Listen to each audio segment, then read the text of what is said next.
In all the things that have torn me apart, nothing has made me more whole. Covering the good, the bad, and the shit that keeps us going. Straight from the head ref's table, I'm your host, Travis Papa Bear Rogers, and you are listening to A Forest Through the Trees, a cave podcast. Here with the man, the myth, the legend, Big C, Carl Lee Master. How are you, dude? What's going on, dude? Feeling good? Feeling strong? Feeling strong. That's important because we do have a meet coming up in 4 weeks now. 4 weeks? Coming up on 3.5. Three and a half. Oh, man. We're into the counting the half weeks. That's when you know it's serious. Looking forward to it. We had a big weekend this weekend. Had a huge weekend, busy weekend. Yes, so we hosted King of the Cave 5, which is our annual summer meet here at the Cave.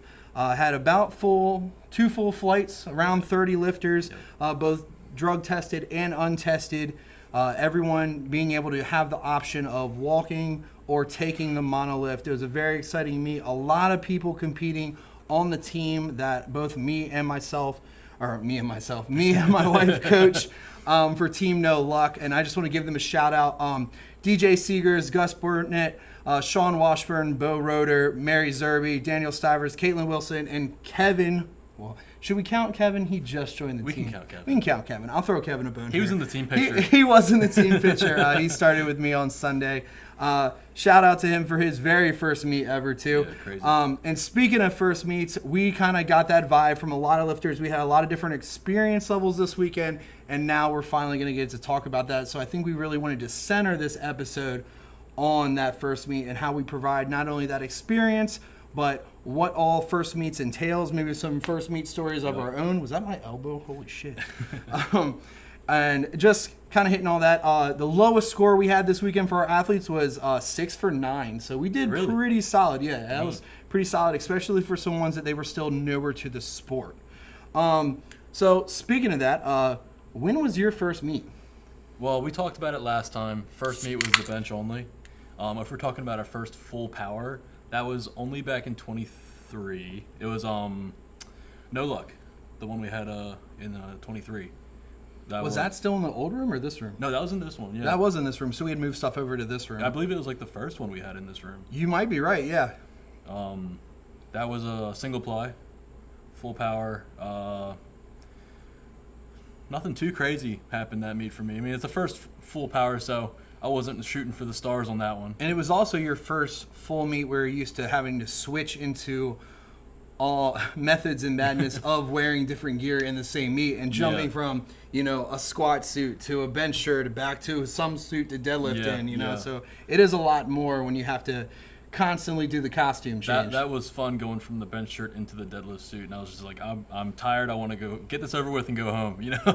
So what kind of numbers were you putting up that first meet? Do you remember? Yeah, it was like mid 5s, mid 4s, and then like high 4s.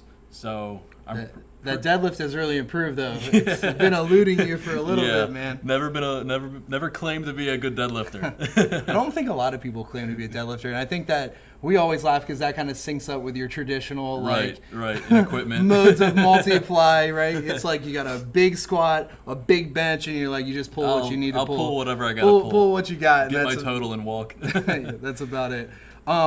So speaking of first meets, I kind of talked about like maybe my first numbers last time, I think a little tiny bit, just somewhere in like the 13s, but I really wanted to talk about like my first meet experience and just how that's really changed, especially, reflecting on this weekend, which is why I'm so glad we're doing this episode of like how meets have changed over the last like 10 years or so since I've been competing, then also like maybe even changes you've seen in your short time competing, or comparatively like what this Fed looks like to this Fed or what this kind of venue entails versus another venue, a commercial gym meet versus a home gym meet versus a racquetball court. Like we've done some pretty crazy locations. Some pretty wild locations for there.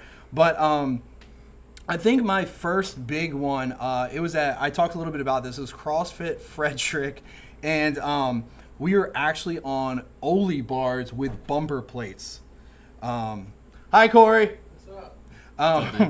So we were actually on Olympic bars with bumper plates, and I think the easy curl collars, the spring-loaded ones, like the little pinch and pull pinch and pull. That's all we had. So like anything you walked out above maybe 350, it was just and like it was bouncing everywhere, and like you couldn't control it. And it was out of combos with no, like, of course, you're not supposed to squat with the face savers in because they're for your face, which many people don't know. They're called face savers for a reason, not ass savers. That's why you ask for spots. But that we could do a whole nother episode on. That's another episode. Safety and people being dumb. But now looking back at it, it was really not safe. Like our first meets, the standards weren't there. I mean, I guess for referee wise and stuff, especially like given that was kind of like the Fed I grew up like reffing in and stuff.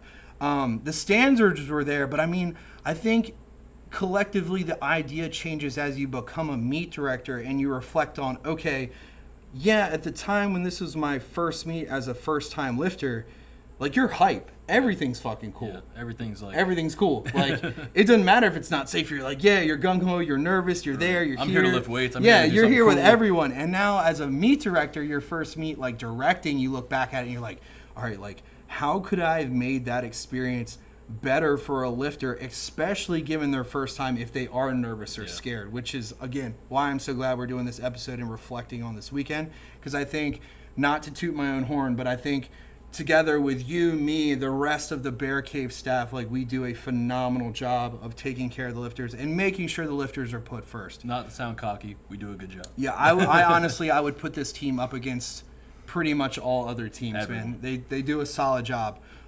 especially given the fact that like sometimes we don't have the full team because we want to compete too. Yeah. So it's like you're normal. We were kind of on a ghost crew for this one. We were a little bit, not too bad. I mean, like the referees wise and stuff. I mean, we were about half and half, I'd say. Yeah. But I mean, enough to make sure like our seasoned vets that like platform managers, people who govern like the layout of the referee rotation, like we had that set. So I mean, a lot of that stuff doesn't change in a way to make those meets run just as smooth. I mean, that makes a good crew too if you can have those changes and still have it run smooth. Yeah, exactly. And I think that does showcase a lot for not only the crew and their ability to kind of go with the flow, but also the standard you've set for your place. Yeah, like I think when people come here, they expect like this kind of meet, like this kind of standard. There's like, a certain level of professionalism right. behind it, So, how you run it. And I think the staff feels that too. Yeah. They're like, hey, I don't want to let anybody else of my staff team down, so we need to keep that at a certain level. Definitely. So, and I mean, rarely do I go off. There's been a couple instances where I had to pull people aside, like, yo, we all need to get our shit together.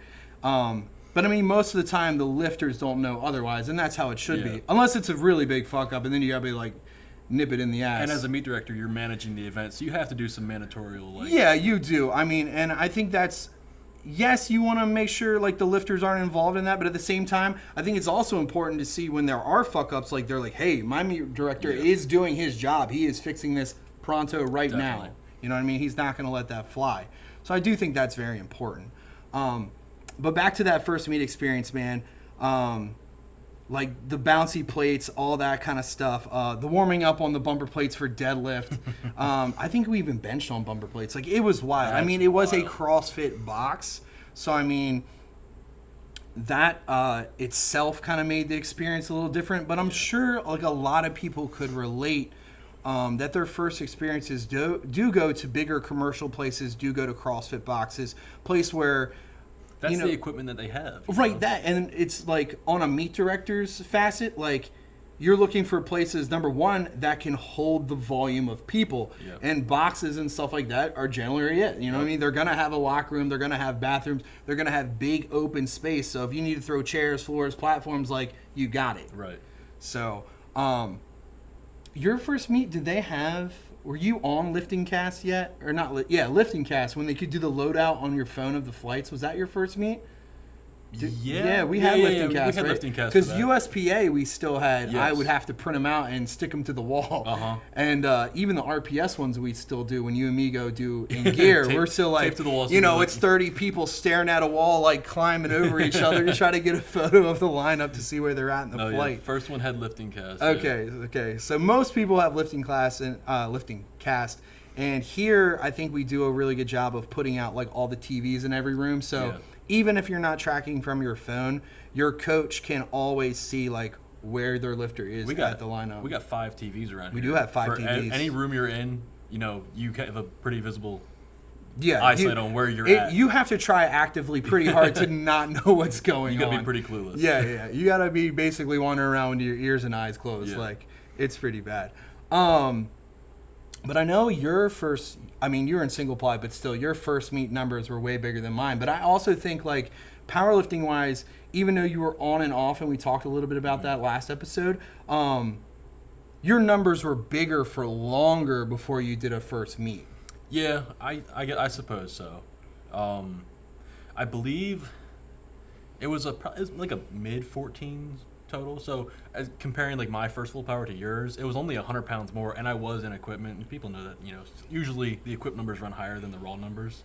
Well, I mean, don't you know how equipment works, Carl? It's a rubber band. It does all the work for you, bro. It does the work for you, so I don't have to lift it. Yeah, you don't even have to lift it, man. You're like not even strong. It's a joke. But let's talk about the difference between like your first like single ply meet versus your first full power meet. Because I mean, technically that was like two different kinds of firsts for you. Yeah. But like, how would you say they changed in not only like mindset but also like pacing, right? Because like again, we already talked about switching in and out of suits. Yeah, and dude, it takes a lot out of you, yeah, man. You were pretty tired by the end of that. So going into a bench only, I think I showed up here like later in the day. Yeah, I don't even think you. I was you pretty were relaxed. You were the cool guy that's like, I don't need to go to the rules. Yeah, I'm here for bench, and then I'm gonna leave. But you know, getting up, having the nerves, getting ready for your squat, going through the warm ups. The first time having the first squat, like that's true. Yeah, I never thought of it. You don't really get that with bench. No, like, I mean a little bit, but like not like the first squat. Yeah, that's like a different category all its own. Yeah, so that was the first time dealing with something like that. First time dealing with like fatigue throughout the other lifts. You know, a squat will take it out of you, so you can't have like, you're not fully 100% going into your bench, and then you're definitely not fully 100% going into your deadlift. So there was a lot to work around with that, and it's a learning experience. I definitely learned that day. I definitely agree. I remember my when we were doing the Outlaw Quick Draw here, Yeah. and it was our second one, and I decided, I think I did that. yeah, and I did too, and we decided we were going to test it in gear. So Yeah, it was like that's right. a full power meet. You weighed in the day of. Yep. And we did it all in gear. So As soon as squats are done, in the bench shirt, going. Yeah, dude. I think I did a squat suit. You did two bench shirts. I did a squat suit, two bench shirts, one for my opener, one for my higher lifts, and then a deadlift suit that was not the same. So I was in 4 suits in like maybe 3 hours. It was pretty a fast meet. It was a fast meet, man. Fast meet. But if you could do it there, man, you could do it anywhere. Throw you to the flames. Man. Yeah, Figure it out. Yeah, you got it. So I mean, I think that helps too with like that learning curve. Like if you can teach yourself to have meet, I think that's a lot of like a big thing people don't talk about is composure and meet endurance. Yeah. Okay, yeah, definitely endurance. Like everyone talks about longevity in powerlifting, but you don't talk about like longevity within the day of a meet. I think that boils down to a lot of like your conditioning. Like, yeah.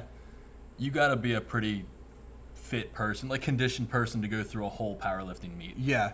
And I think especially the way you and me train when we peak together in gear, starting to practice those tighter weekend totals where it's like we'll do something on Friday, we'll take a break on Saturday, we'll do Sunday, Monday, or even just Friday and then both on Sunday. It's like you're stacking those bigger lifts tighter together, tighter till you get to the meet day.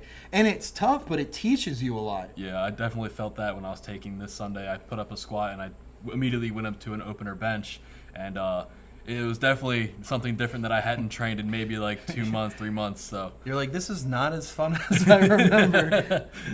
I think a big difference for me, especially speaking of first meets, was like my first raw meet, which was one I was talking about, versus your first geared meet. Because like that really changed for you, and I know you don't have a lot of experience with that. You have the experience with the single lift meet going into your first full power. But like since I came from such a extended raw background when I got into gear, I think that was a big shock for me. And I think one of the things that benefited me going into like my first meet in gear is having that raw background where like I knew what standards I expected of myself in gear, right, versus like a lot of things that give geared lifting a bad name, like the sky high squats, the a lot of the deadlifts being hitched, you know what I mean, and getting stuck on the suit, and people just hitch them up anyway, you know what I mean? So, and then a lot of those feds don't even have start commands on the bench. No, yeah. Yeah, you can just pull it.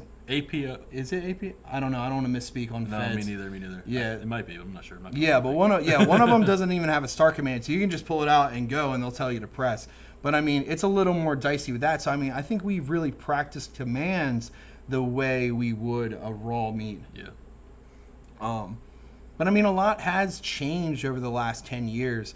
And I know you haven't been part of that competing, but you have been around it for that long extended period of time. Because I mean, like I said, we knew each other for about 8 years. So you've been in it more than half of it, especially since I've become, you know, a referee, a gym owner, and, you know, being part of a federation and writing rules, and like all, you've been along for that ride and also seen a lot of changes, or haven't seen them, and were the shit end of that stick where I had to tell them to you, as far as you're like shit you didn't want to know. A lot of my experience in like the earlier days of my being around meets was just, you know, being here and seeing the meets that you ran with, whether it be with USPA or not. Like Right. that was what I saw. That's what I was around. I don't believe that the first meet I actually traveled to go see may have been like maybe an RPS meet. I can't remember. To watch or to compete? To watch, yeah. Okay. Yeah. Was that at McMillan up in PA? It may have been. Yeah.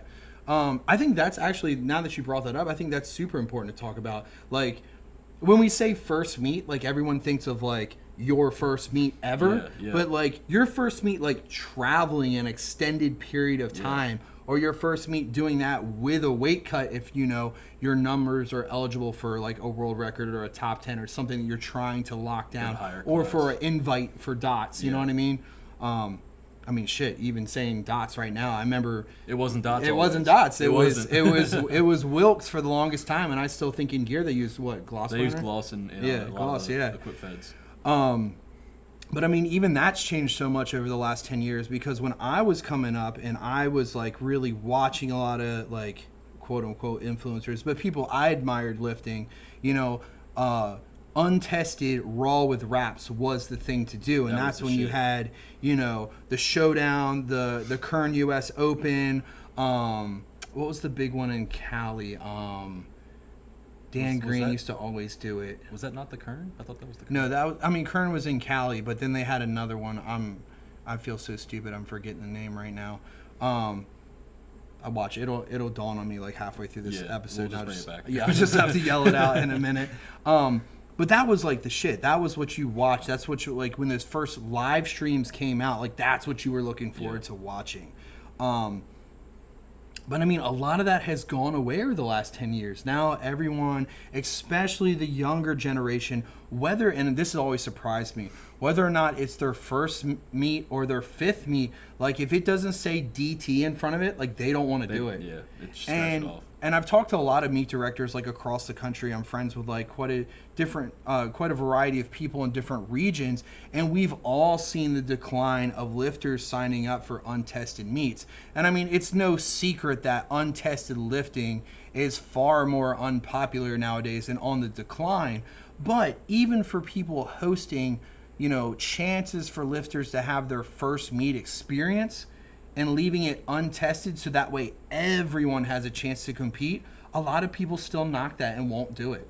And I think that's wild because, like, no offense to these people, but like, dude, you're not setting the world on fire. It's your first meet. You're literally dipping your toes in the pool. Scraping the surface. Yeah, and you're like, well, I don't do drugs. I'm untested. I can't be associated. I'm like, dude, it's your first meet. Like, just go have fun and then look at the varieties of things you would like to do. Yeah. You know what I mean? I feel like as an advertising point of view, though, if you're putting up a meet and like let's face it, like a lot of the first timers aren't, you know, taking things to be in an untested category. That is very true. So you're going to see a lot of people, you know, that can do drug tested meets doing their first meet.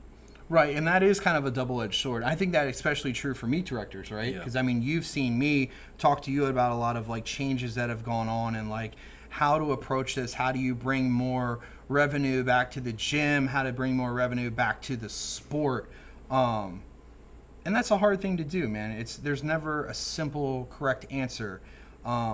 I think one of the biggest things affecting the sport right now, while we're talking about the idea of first and the ability to negate the need to, really search and pick a first meet, is how, and again, I'm not talking bad at feds, because many of them are guilty about this, and you and me have talked about this. This is not a singular fed.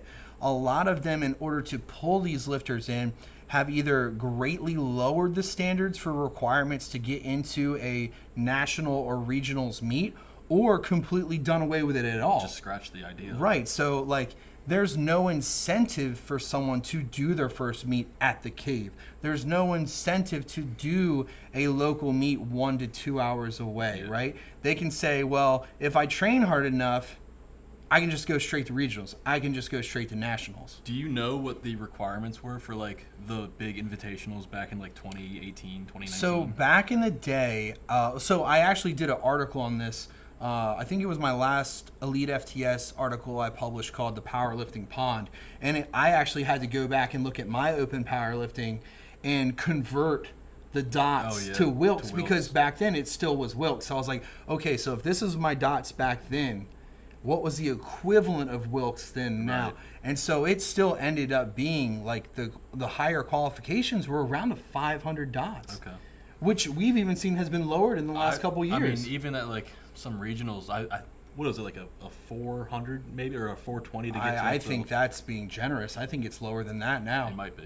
I think it might have been 400 or 425 the year before, because the pro was I want to say the 1 year was 450 to 475 for certain. I want to say for the drug tested division. You're talking about the American Pro? Yeah, and then the untested. It was the year before you went with me. Yeah. I think you had to go 475 to 500. Gotcha. Right, so it's crazy to see.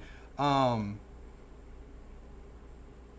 holding that as the standard for these events, but they're not making an effort to shape a ladder like basketball, like the USAPL does, for untested events. So what's happened is you have, USAPL being the premier tested fed, and now alongside Powerlifting America, right, that are both running things very similarly in a linear ladder style event. You do this event, you qualify for this event, you get to go to this event, you get to go to the big show, right? And then it's almost like a season and then repeats, right?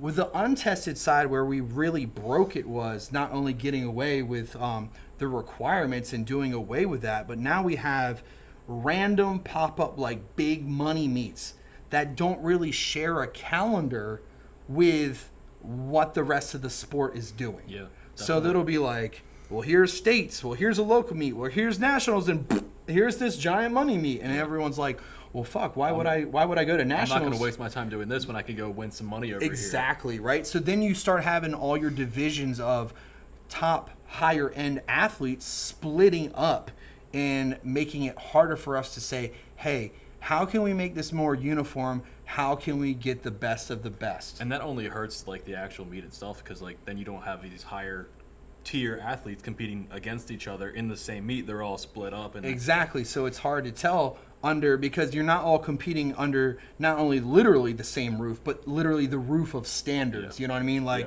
This meet was money meet, but it might be a little looser than the other one. Right. You can have great judges at other meets, but we're just human. The standard is going to be different every time. But it would be one thing if everyone's together at the same time, which Lord knows that will never happen. That's not never going to happen. But I still think it's a cool thing to talk about and put into the ears of a lot of people that understand this, because I know a lot of people have responded to my Instagram stories and me talking about how it's had such a decline on lower level meets, and how it's kind of destroyed local meet community culture, because you have a lot of new lifters that get into this. Again, we talked about last episode, we wanted to talk more about team training on another episode, but there's so much lone wolf mentality. I'm going to put my head down, put my headphones on, I'm going to go to nationals, I'm on my villain arc, you know what I mean? My winter arc, you know what I mean? That there's no camaraderie, there's no need to be yo, remember last year when we all did the same meet together and we had a blast and it was a team and we should do it again? nobody has that anymore. Which again, and I'm speaking for myself, I'm so beyond thankful for Team No Luck and like you and Rob and like not even the people who, you guys not competing but showing up as part of the staff team. Like we have a team and we are very, for lack of a better word, blessed to be able to call that a team, because I think a lot of areas and a lot of people don't have that. And I know our area in the DMV is very small, but I'm very thankful for what we have. Yeah, and it's good to have people that really, they care about not only the the gym where it's held at, but like the sport as a whole, like, have that heart behind it. Yeah. Oh, and shout out to everyone that came over the weekend, whether you were competing or supporting the audience. This place was packed. Yeah, it was packed, but we agreed. Did we not agree, you, me, and Jess, that this was the cleanest we've seen it after a meet? Definitely. Like, I vacuumed some chalk, and we wiped up some spilt energy drinks, and I was like, that's about it. This is pretty solid, let's man. Move the combo back, and we're good. I've seen this place absolutely demolished before. And lo and behold, Lord baby Jesus, our AC did not freeze over. And it was hot, dude. It was hot outside. It was blistering. Yeah, when they were like, oh, heat wave next week, I'm like, there's no way this AC unit's going to make it on the opposite side. We always have one on one side that makes it and one that tries to make up for it, and then one of them shits the bed on the way. But let's talk about some really important things for some first lifters and their first times. Before we do that, yeah, you had mentioned the high invite meets that, things that you'd been invited to in the past, like the Kern and all that. Yeah. What was your first experience like that, going to an invite, like high level meet compared to a local meet? I think it's a very humbling feeling, like get your first invite, whether it be an email or an Instagram message with like, they do the little like PDF plaque, like an invite ticket for you. I think it's a very humbling experience. And I've been lucky to receive a lot of those. But like, even if you're not going to go to that, or perhaps you don't think very highly of whatever it is, I think you should always be like grateful and thankful and like at least, respond respectfully to the person or the fed or whatever that is inviting you to show your appreciation. Because I think, speaking of first meets, not only are those important, but first impressions, right? Definitely. So perhaps you got that invite over Dots or Wilkes alone and they don't know shit else about you. Like, how would it be if, they're like, oh, well, we invited this guy, but he kind of like blew us off. Yeah, just stood us up. Like, we don't want him to. We should probably not even bother to invite him. You know what I mean? Yeah, it leaves a big impact. I think it's very humbling, especially when you're surrounded by other athletes that can very well be very close to total and dots and invitational classes used, because that's the name of the game. Like, you're all trying to get invited. That's why to this. You're there. You're right. That's why you're there, to compete against each other. But I will have to say, you always get your shitheads. Like, but believe it or not, like my really first my first experience with shitheads was like, it's never the guys in the top 10. It's always the runner-ups. They're climbing the ladder. That are climbing the ladder. Like, if you're in your like top 50 to top 30 ranks where you're pushing towards those top 20, top 10 spots, those are the ones you meet that think their shit don't stink, who have a grudge against everyone. It's really strange, dude. Yeah. Because I remember meeting, like, when I was in the top 10, it was me, Garrett Fear, Eric Wilberg, Chad Pension, Jawan was still 181, so this was the 198 boys. He had not bumped up a class yet. I don't know, has he still not bumped up a class? I think he did 198, and then did he go back down? I think he's done at least one or two meets 198. I don't want to speak for him, but I mean, regardless, like, he's stronger than everyone, and has always been a super nice guy to me. I'm always thankful to see him snap a picture together and shoot the shit for a minute. He's a great guy. I think I met him first at 2019 USPA Nationals. I met him in Columbus, Ohio. Really nice guy. But like, me and Eric Wilberg still talk all the time. I actually talked to Garrett Fear last week. Like, he's playing pool and doing random shit. I love Garrett. He's hysterical. Me and Chad talk occasionally. Like, all those guys that we were all like literally like a nut hair away from each other's totals that could easily switch your ranking from 5 to 3, or you know what I mean? Like, everyone was so cool with each other. And then you just had your couple outliers that would get invites to these things that the rest of us were going towards and be complete douchebags. I remember this one guy, he was a cop. I don't know, he got his shit bullied, and then he like didn't show up to the meet, and then he like deleted his Instagram and disappeared forever. I think his name was like Officer Mitch or some shit. I don't care if he listens to this. I hope he does, because he was an asshole to everybody, and it was like, I don't know, it's a bunch of bullshit drama. But I don't know. There is some weird people, but I think it's very important to always be respectful, be humble. If you do get invited to things, and if you don't want to go or you can't go, just respectfully reply and just like be the lifter that you would want to meet. And I think that's crazy important, because my first really relationships, or I wouldn't even call them relationships, run-ins is a better word, run-ins with some of the lifters I respected. I remember meeting one, Stacy Burr. Crazy, we were just talking about her this weekend. I haven't seen Bama in forever. Stacy Burr was doing a seminar, and it was like me, James, Jess, Christy, God, what's her last name now? She was on Ritual with me at the time. She does the Look Better Naked programming now with her husband. I couldn't. Dude, I'm doing so bad with names right now on this podcast, but she, Sine? Yeah. Yeah, Christy Sine. They were all doing that, and we were all at the same place. I want to say it was at the original, it's in Virginia. Dude, I got to stop with names today. It's not called the Asylum. It's not. There is a gym called the Asylum, but it's not that one.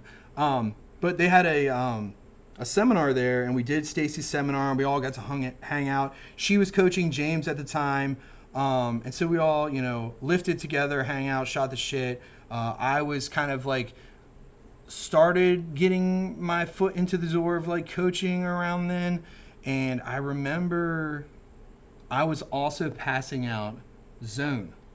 Oh. And getting people to try me and Liam's new products. Was that a new thing for you? It was. Yeah. We were probably like 6 months in. And I was passing out the first OG watercolor bottles of Bear Down before we had Bear Down Steel.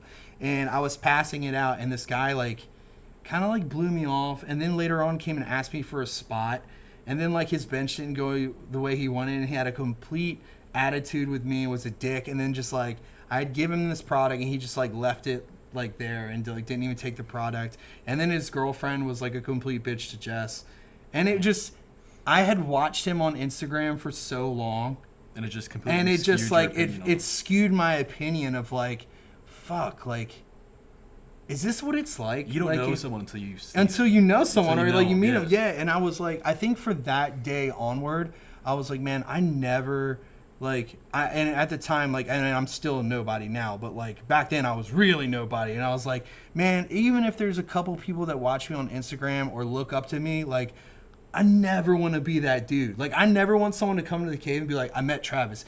Total douchebag, not the guy I thought he was. I didn't like his vibes. Yeah. Don't get me started. It's really harsh on my vibes, man. I hated him.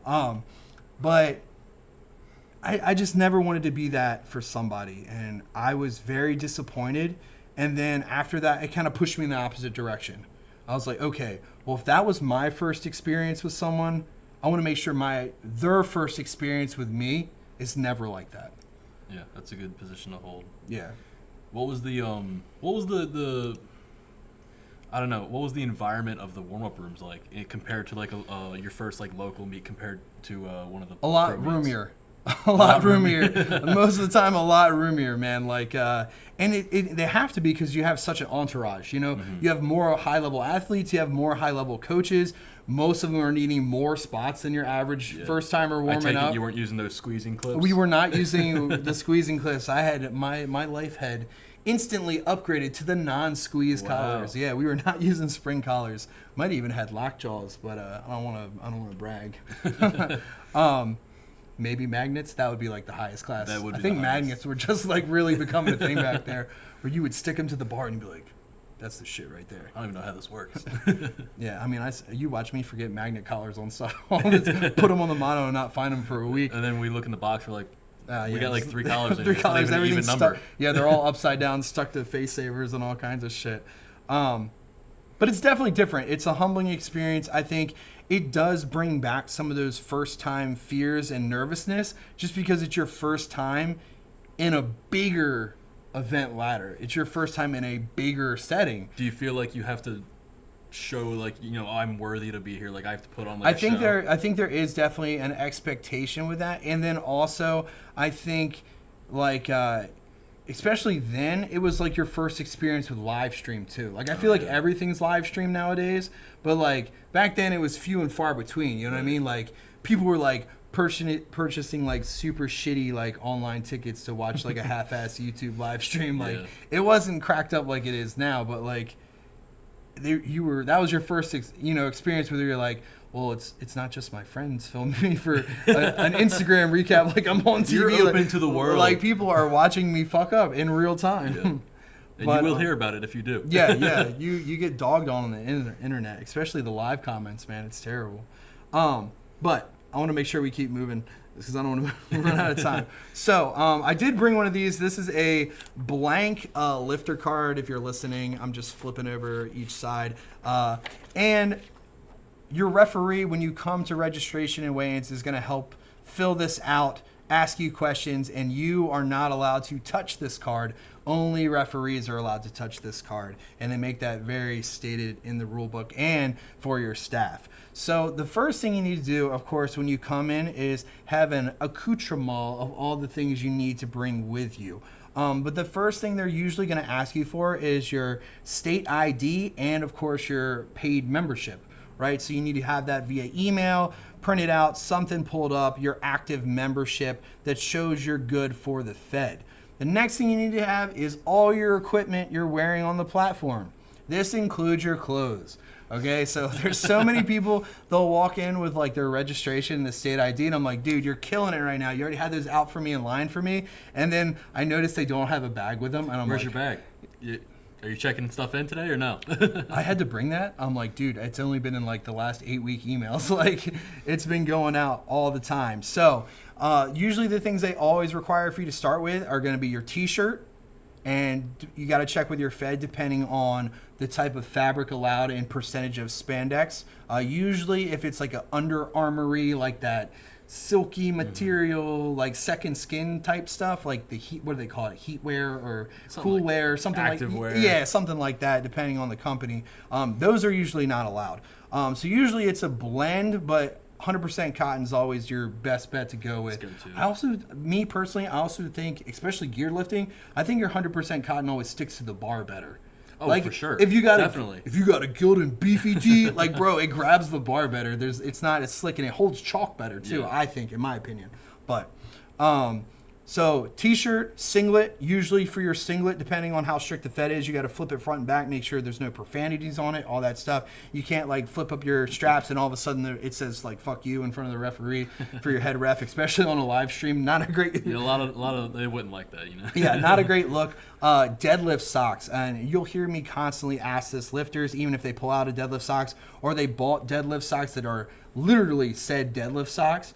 Like it has to cover the calf and stop below the knee joint, right? So meaning if it's 2 inches down, usually it's a no-go. You'll get red infractions and they'll ask you to either switch your socks or pull them up, right? And the reason they do that is for safety, bloodletting on the bar. If you scrape your shins, scrape your whatever on the bar, a lot is more common to see with like real tight conventional and sumo pulls, and you start to bleed on the bar and it's an open wound. Not only will they not let you on the platform for an open wound, but also for safety of blood contamination. Yeah, it's now a hazard for other lifters. So deadlift socks are a must. Most Feds require shoes as well that are completely closed. They will allow slippers, but there are a few Feds that allow you to pull with socks on the platform. But I always encourage my lifters to train like you're going to train at the meet. So like, don't train in socks and then show up the meet you picked. You have to wear shoes, and you haven't been squatting in shoes for 6 months. Like, not a smart call to figure out. Can't go wrong with a good pair of Converse. Yeah, Converse. That's my go-to. Yeah, I say that is your go-to. And actually, this is a great way to answer this question because I always get asked on Instagram. They're like, "Dude, what are your shoes?" Oh yeah. Because they're not Converse. I know you've seen this in my comments all the time. I have. They are Woobies. They're like Navy SEAL like assault shoes. They're like heavy duty Converse that are slightly wider. I might have to pick up a pair. Yeah, I run these things into the ground. And we're not sponsored by them. We just the shoes are nice. Speaking of sponsors, we should probably do our first sponsor shout out of our podcast season. So we're very thankful for that. And I want to start with a man that was actually personally here this weekend, Mr. John Flagg. So John Flagg is one of our sponsors this year. He just came out with his brand new foundational book, Foundational Strength. It is everything suitable for beginners and coaches that are coaching beginners, right? It's a no bullshit approach, breaks everything down in very clear terminologies, and helps you rebuild momentum and keep chasing your goals, right? It's very user friendly. It's written out. Even Carl can read it, which is really saying something. I'm better with the pictures, but I can make it out. He can point and understand. That's why we love him. But John Flagg is an insanely not only good author, they actually took the pictures in the cave. Yeah. They had a little photo shoot. Yeah, we had a big photo shoot for a whole weekend. He had texted me on Instagram like, Travis, could you do me a favor? And I was like, boom, got it, bro. It's all yours. That was a super cool couple of Yeah, days. and they shot the videos. setup. Yeah, they had all the white screens up and all that stuff. But also sponsoring for us is Rebuild Stronger, his coaching brand and company. Now, I know you've heard me say this many times before. I personally suck because I'm a very much do as I say, not as I do, as I've told you many times. I am uncoachable. I am terrible at following advice. I'm great at giving it, terrible at following it. But I always told you, Trey, Jess, if I let someone coach me, it would be John Flagg. And I know he's heard me say that to him too. So if you're looking for somebody that's not only a great athlete, a great coach, and a great author, John Flagg, Team Rebuild Stronger, and his book Foundational Strength is for you. So thank you, John, so much. We really appreciate your support, and me and Carl love you to death. And it was such a cool experience watching his daughter squat 100 pounds. Yeah, that was sick. Yeah, his daughter squatting 100 pounds out of the mono, no less. Is she 13?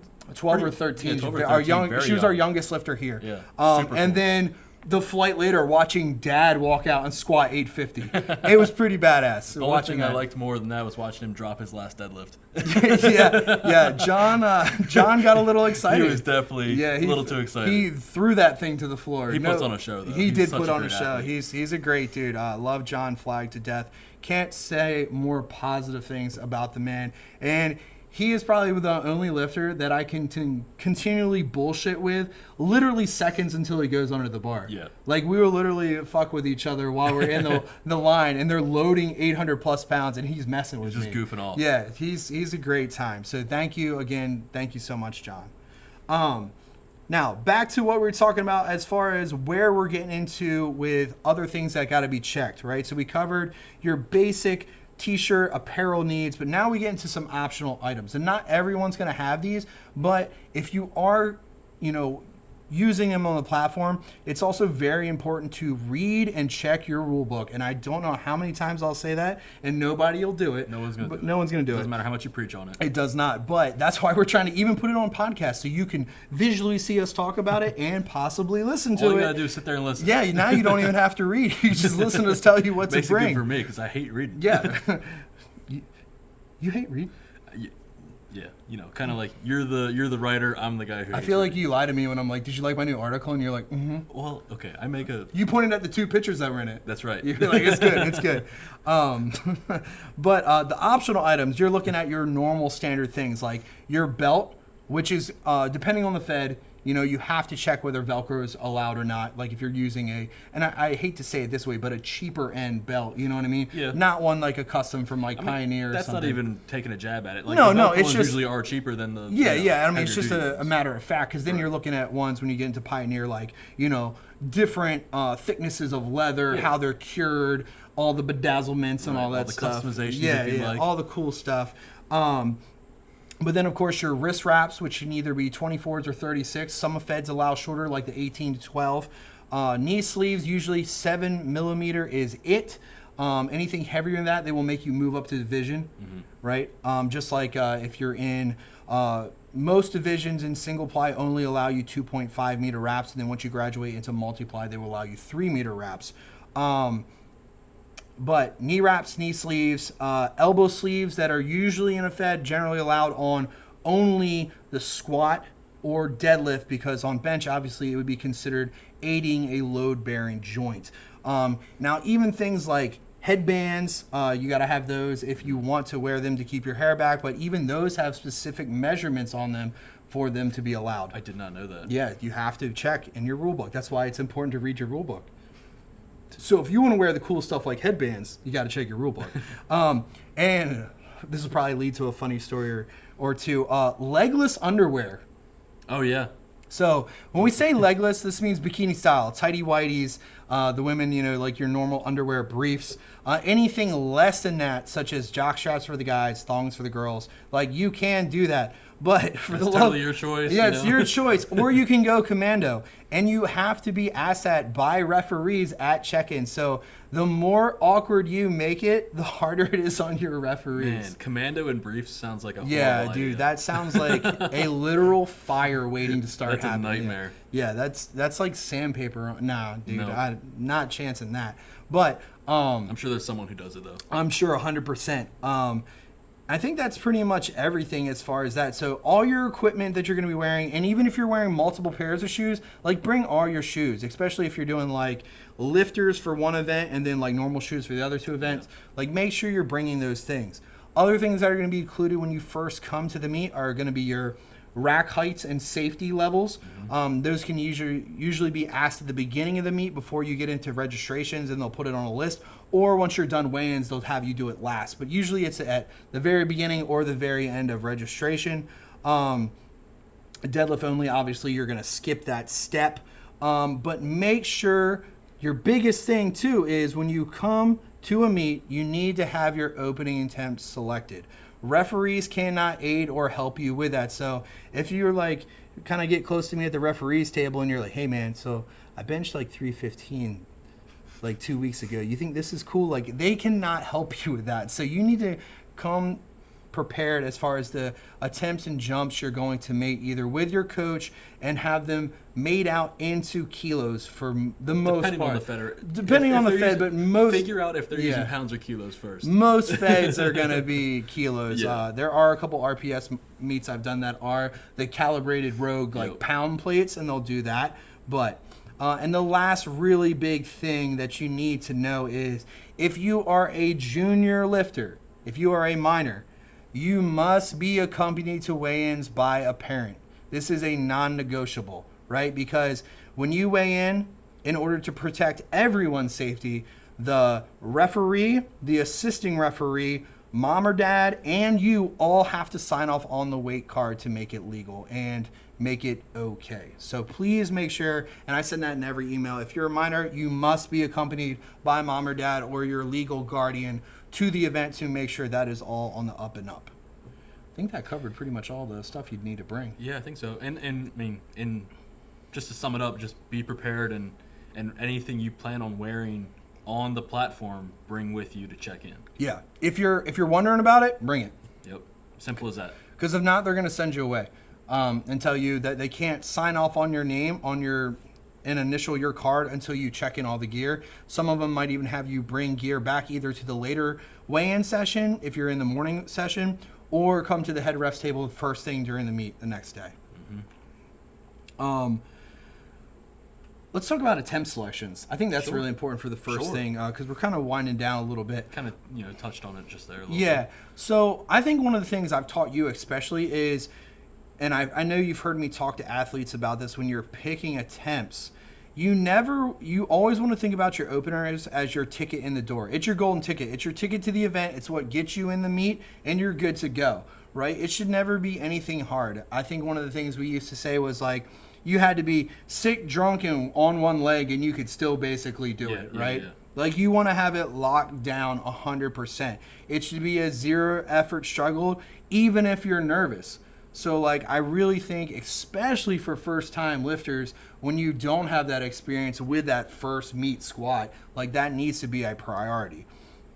I don't ever think your jump from your first to second or let me rephrase that. I think from your second to your third attempt should be bigger than your first to your second attempt. You never want your second attempt to your final attempt to be greater than the jump you made from your opener to your second I've attempt. definitely broken that rule. Yeah, and usually it bites you in the ass. Like, the only reason we really say that is if you really think about percentages and you're looking at your accountability as a lifter, it would be the same, if you tried to keep them like, I've seen lifters bench things like 10 pounds apart. Yeah. Right? And based on a percentage of a max you took in training or a projecting max, that's almost like taking like 97, 98, 100%. You're wasting a lot of juice. Yeah, it's almost like taking your third attempt 3 times. Just like, about. That's going to gas you a lot, right? Yeah. You want to start low and build that momentum and make those more appropriate jumps, right?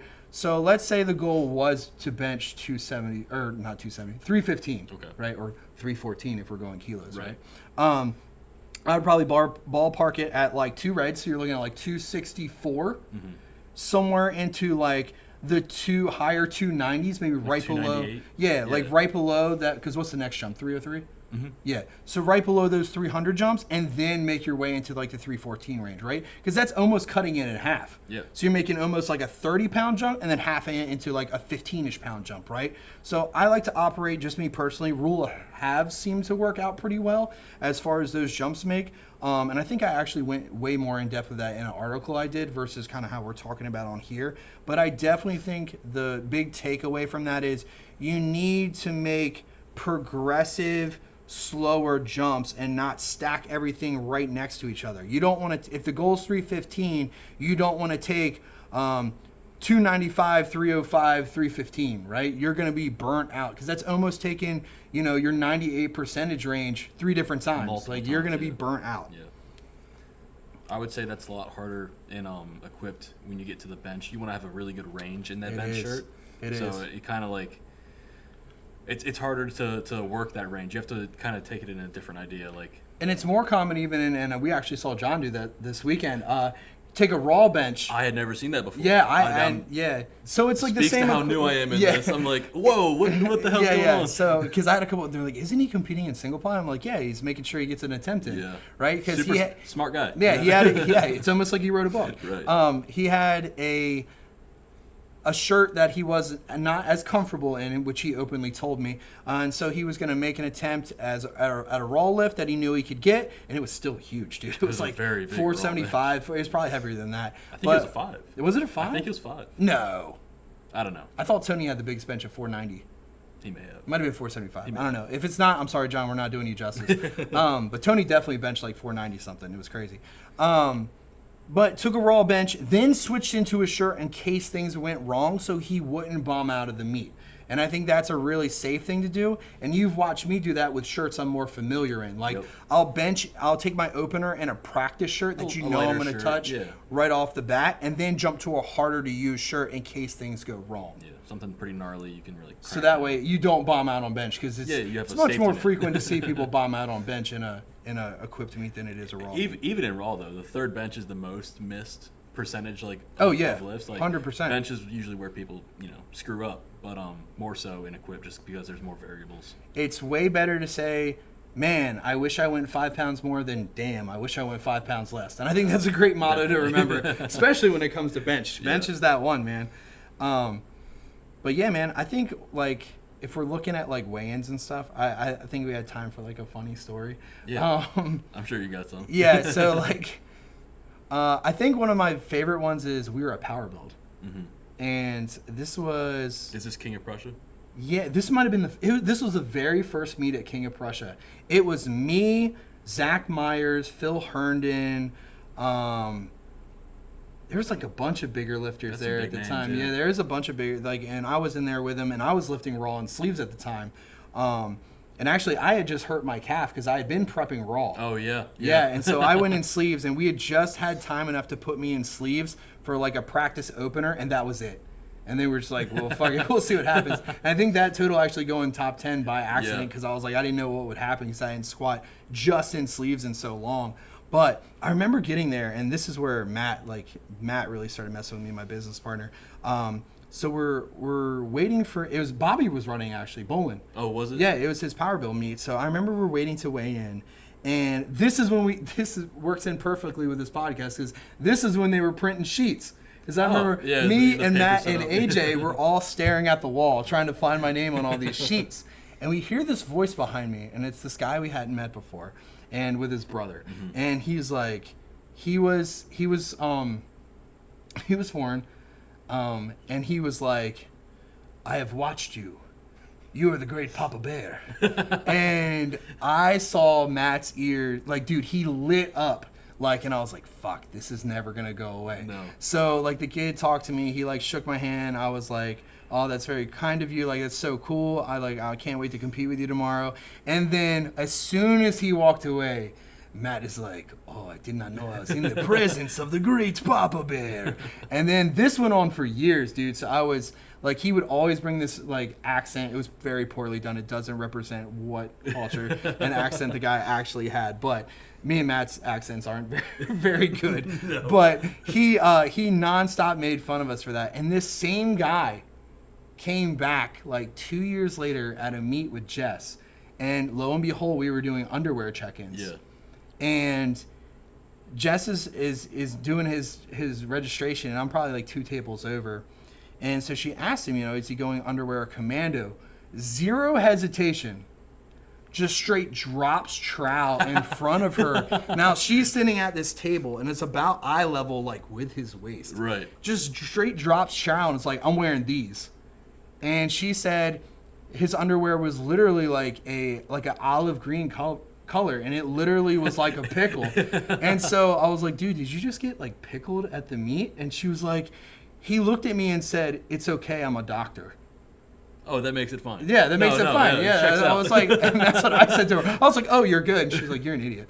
So, like, dude, just make sure when you do your weigh-ins, like, bring your clothes in the bag. There's a way to go about these things. That probably wasn't the best There way. is. Like, just don't make it weird for your referees, because we have to ask you. Like, girls, like, I understand, like, it's your underwear of choice, but, like, we commonly ask you, excuse me, ma'am, would you like to go, legless underwear or commando? You don't have to scream, do you need to see my thong, as loud as you can in the weight room, so now that everyone knows what I've asked you. Like, right. It doesn't need to be that weird, man. Like, it's part of the rules. Yes, so, no, this, that. Yes, it's not that big a deal. So we don't care what you wear, just as long as it fits the regulation, right?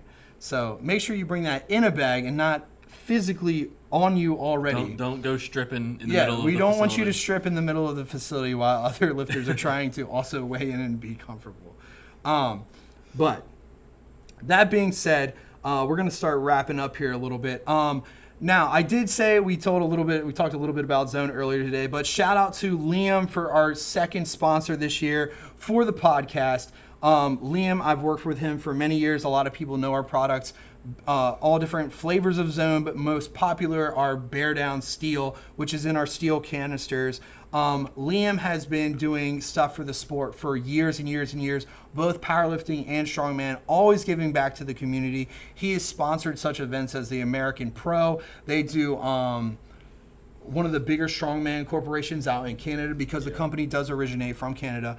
A large chunk of the proceeds do go directly back to the community of powerlifting. He loves working with other companies. I see his banner everywhere I go, even if I'm not expecting it to be there when we go to events, man. I feel like that man is on the up and up with everywhere. So it's super important, and like, it'll be crazy because we'll be watching live stream events and there'll be people just sniffing like his ammonia with my artwork on it. I'm like, damn, this stuff is like everywhere. When was the last release? It was like the Ghost Clash? We did the Ghost Class when we have the Apple one out now. Apple one's available on my store and, of course, the Zone website, and Serious Steel, which is our U.S. distributor. But, man, he has changed the salt game. We got all kinds of flavors. Root beer, mint, like cinnamon spices. What's your favorite? I think Jess and you grape a lot. I got the root beer one. The root beer one, yeah. Yeah, the root beer. So I want to greatly thank him for that. He has been nonstop appreciative and helped me throughout the years nonstop with both sponsorship and events, constantly giving back to the community. So if you want to support a brand that supports powerlifting, you need not look any further, man. Zone is the way to go. hands down. Hands down. So I think that about wraps up our podcast, man. I think so. I think we've talked a little bit about everything. Ooh, and we're finishing right under an hour, just like we wanted to. Just as planned. So, do your closeout, man. You got a closeout figured out yet? Not particularly. Just gonna shout out the Instagram. Y'all can find me at Carl_LeeMaster. Shoot me any questions you guys have. Anything you want us to talk about. Just feel free to let me know. Yeah, we are open to suggestions, and you got to work on the changing the handle, man. I'm not it's got to be tech Big savvy. C. I'm not. How many savvy. people came into the meet this weekend and called you Big C? I was dying, dude. I think I even had a waitress. Dude, call me it Big was C. you did have a waitress that hit most people. But until next time, guys, with love and grumpy paws, we're out of here. We're out. Thanks so much.